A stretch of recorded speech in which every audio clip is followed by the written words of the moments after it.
to tar him by his associates, you know. I don't know anybody. I don't have any friends who are Marxists. I don't have any friends who are socialists. I don't have any friends who are weather underground guys. I don't have any friends who bombed a federal building. I don't have any friends at all like that. You just have a very restricted circle of friends. Yes, I do. That's right. I don't associate with those people. What do you think of the Saudi deal with Michael Bloomberg for Bloomberg TV to supply?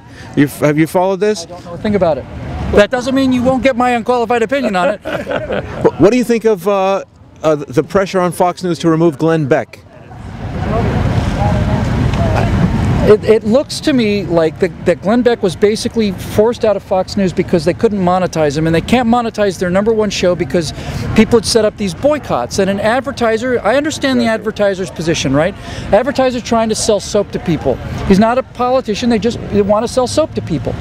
So if you get all these people writing campaigns saying, if you continue to support Glenn Beck's show, I'm not going to buy your product, I don't really blame them for getting out. I do blame the people that went about this, because as I said up there earlier, I have no desire to shut down the left. I have no desire to silence them. I have no desire to get anybody off the air. I want them to keep talking. I want them to talk as often and as frequently as possible, and I want them to be as honest as they possibly can be.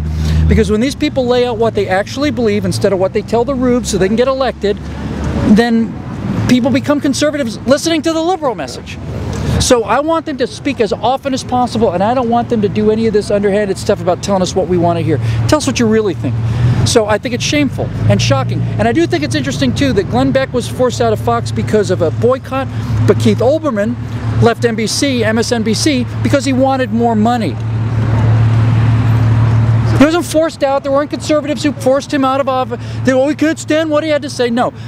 Olbermann's not at MSNBC because he wanted more money, and Beck is not at Fox because a bunch of people wanted to shut him up because they can't stand the idea that somebody disagrees with them in America. That's who we're dealing with. How do you feel about the left-wing bias on cable news TV today? It's not just cable news, it's everywhere, and it's not just a joke. It's not just me upset because because Jon Stewart is making fun of my guy and not making fun of his guy. Look, Evan Thomas, in 2004, Evan Thomas is the editor of Newsweek magazine, and in 2004 with John Kerry, who is not the Messiah, is not the unicorn, nobody particularly loved him, but in 2004, Evan Thomas said in Newsweek magazine, said publicly, that he thought, as a publisher of a major magazine, that press bias was worth 15 points at the polls. 15 points. Let's cut it in half and let's say it's 7. It was 15 points for John Kerry. It's probably 30 points for Barack Obama, but let's cut it in half and say it's 7. You take the 2008 electoral map and you swing 7% of vote from Barack Obama to John McCain.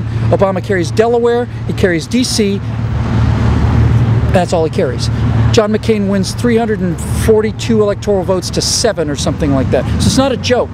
It's not funny, and it's not a pet peeve of mine. It's a coup. It's people who used to be in the information business who are now in the information suppression business, deciding for you who you should vote for. And they openly admit it.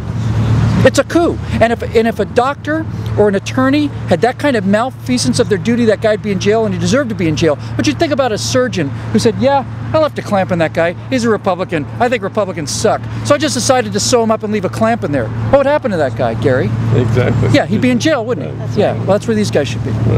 Not because of what they think. They're entitled to think about what they think. The press can think whatever they want to. They should be in jail because of malfeasance of their duty. They are supposed to be the watchdogs of the democracy. They don't get to decide who's president. They should be letting us decide who's president. Shameful.